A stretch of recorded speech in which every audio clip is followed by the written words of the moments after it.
pensam no de akache no me de twaso amoye ko safi Juaboso na ambulance ampenifo de ama eyemansi no sese obi hu dodo no a wonhwe no wonfa nipa no tubiri kantente enkwa ya sabia no wokiremu abebosumi nan ni ambulance no asei na ye de asoso to fom no a ye hunu se mpenifo ye adwuma ho no ehia sika botene 3000 Ghana cedis enka ni sika no 30 million na wode ya to ambulance no every bia ye hode akokuma se no akoya Adom Kasee aboansema no Babia mejina eya bia wo park Safi Juaboso constituency ambulance.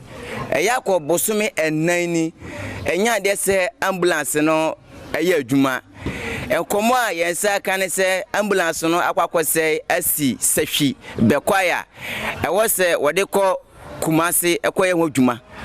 Empanfo amayate se obenya sika 3000 Ghana cedis ansana watumi afa ambulance no akwakopiem ewo Kumasi enam se wonya sika ntuno me no kasai ambulance no esi Safi bekwaya omafo a ekọ hospital ewo Juaboso ene nkrotu ahodo aka se eba se ohia ambulance a me no kasai ise ko han private ambulance yene timamfo atwetwen komo ne nhwe ambulance ya sei ene panfo asudi e wo se woye wonye no how ben ena ede abro mo so aso mo sika ma twere test ne da ko man panfo na stemba panyin ni kuro nim me ko panyin okuro man ke ntena kuro man ambulance ntimi say for the past 4 months emra obi ntimi ntu na mo nya ohwe very shameful because they were painful or this street they can even afford more than that.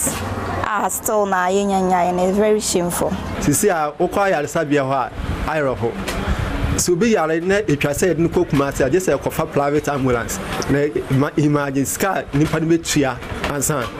Odi akọ 3000 there adding but anyade. Yes wrong well. Yankopon e adom yanya ambulance na say no. Omutimi nye hwe me momo ayi 3 days. So mo akoya ambulance na meje demonstration atia ampini this no. Ani brensam pa na make no omo fa sa kwanye wiso.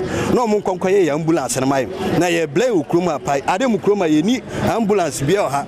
Ebi ni ha na yenim se ebi ni ha. Na Yankopon ya adom am ye nya bidia. Kwan yon be fa so be kwakoye ya ambulance na mai. Omo konkoye mai.